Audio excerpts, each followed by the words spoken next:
1. Destiny 2, Edge of Fate, Bungie's new era and Marathon's make-or-break moment. 2. Responding to Bungie's critique of my Destiny 2 Edge of Fate article. 3. Destiny 2, Bungie encourages players to sequence break the Edge of Fate expansion. 1. Destiny 2, Edge of Fate, Bungie's new era and Marathon's make-or-break moment. The fate of Destiny 2, a new era of expectations. As we stand at the threshold of the new Frontiers era of Destiny 2, it's hard not to feel a sense of trepidation. The Edge of Fate expansion, set to launch in just over a week, is a crucial moment for Bungie, but it's not the make-or-break moment that some might think it is. The truth is, Destiny 2's numbers have been in decline for some time now, and it's unlikely that the game will ever reach the same heights it did during the Light and Darkness era. The numbers don't lie. Let's face it, the player count numbers are a clear indication of the game's trajectory. In the wake of the Final Shape finale, we've seen all-time low concurrents, which are likely reflected on console as well.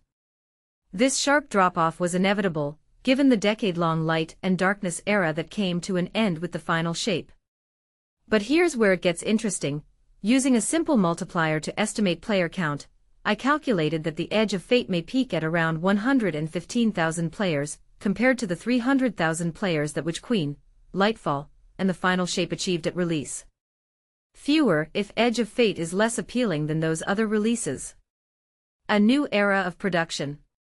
So what does this mean for Bungie? In short, it means that the company will have to adapt to a lower-scale production mode. This is not a surprise, given the state of the player base and the structure of the new era. With 2 expansions a year, smaller ones, and no real seasons in between, the content will be less frequent and less substantial than in recent years. This is a consequence of Bungie's downsizing, layoffs, and the recent carve-out of a studio within PlayStation. Marathon, the real make-or-break moment. But here's the thing, Marathon is a different story altogether. As one of the reasons Sony picked up Bungie for billions, Marathon is a project that has been in the works for 5 to 6 years now. It's a new PvP shooter game from Bungie, and it's a big deal. The narrative around Marathon has been dismal, with some even comparing it to Sony's historic misfire, Concord 2. But I believe that Marathon has a wide range of possibilities between being one of the worst game releases of all time and actually being a hit. My prediction is that the runway for Marathon would be at least a year, allowing the game to grow and evolve and attempt to draw in more players in time. The consequences of failure. So what are the consequences of failure? If Destiny 2's Frontiers era is just okay, but Marathon is a huge bomb, the consequences would be catastrophic. Bungie will not be fine, and the company will have to face the music. But if Destiny 2's Frontiers era is just okay, and Marathon is a big hit, Bungie will be just fine. It's a delicate balance and one that will require careful management and adaptation. The verdict. In conclusion, the fate of Destiny 2 is not make or break for Bungie, but Marathon is. The Edge of Fate expansion is important, but it's not the end-all be-all moment that some might think it is. Bungie will have to adapt to a lower-scale production mode, but with Marathon, the stakes are higher. Will Bungie be able to pull off a hit with Marathon, or will it be a disaster? Only time will tell. 2. Responding to Bungie's critique of my Destiny 2 Edge of Fate article. Earlier this week, I penned an article on Forbes, https://www.forbes.com/sites/Paul-Tassi/2025/07/0-to/Destiny-2s-Kepler-and-Portal-have-some-big-issues-it where I raise concerns about the forthcoming Destiny 2 Edge of Fate expansion. Specifically, I pointed to issues with the Kepler destination and the Portal presentation, a new feature of the Frontiers era. The post generated quite a buzz, but what really made heads turn was Bungie's official response via a tweet, https://x.com/destiny2team/status/1940801194274050293, claiming there were misunderstandings in my piece. While Bungie's communications team is usually quite measured in their approach, this situation is intriguing to say the least. I decided to craft a more detailed response here, to ensure I cover all the nuances without breaching the character limit of a tweet. Let's be clear, there's no animosity here. Bungie's openness to dialogue is commendable, and I know the folks behind those tweets. This isn't about getting into a spat, it's about fostering a healthy conversation around game design and community expectations. So let's dive in and address each point raised by Bungie, with a friendly and informative tone that I hope will help even the most casual gamer understand the core issues at hand. First up, Bungie clarified that Solo Ops and Crucible Ops are indeed separate entities. Solo Ops offers new activities in familiar settings, while Crucible Ops is designed for various fire team sizes, with bonus rewards and event modes. Here's where it gets a bit controversial. I mistakenly thought Solo Ops would include both PvE lost sectors and Crucible nodes without pre-made teams.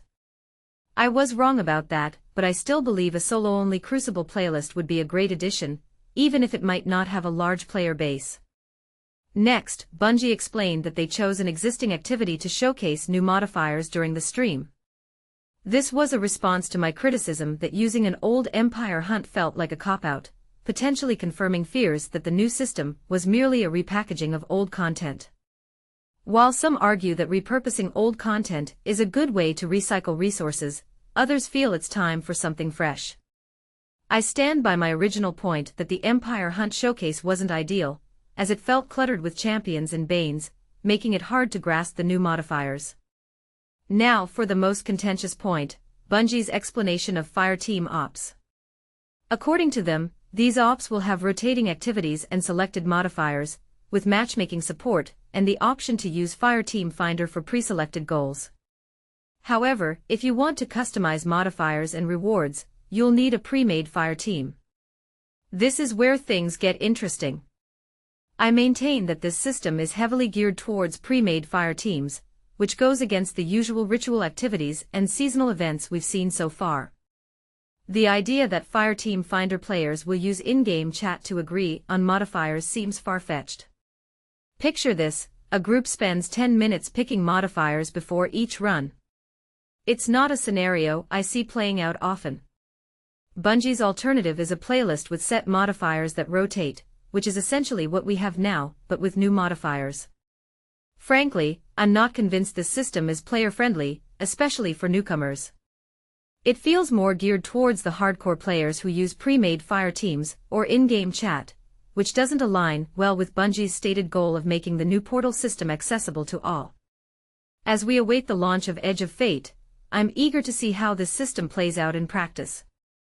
Will it be the game-changer Bungie hopes for, or will it fall short of expectations? Only time will tell. What do you think? Are you excited about the new features or do you share my concerns? Let's continue this conversation in the comments. I'm curious to hear your thoughts.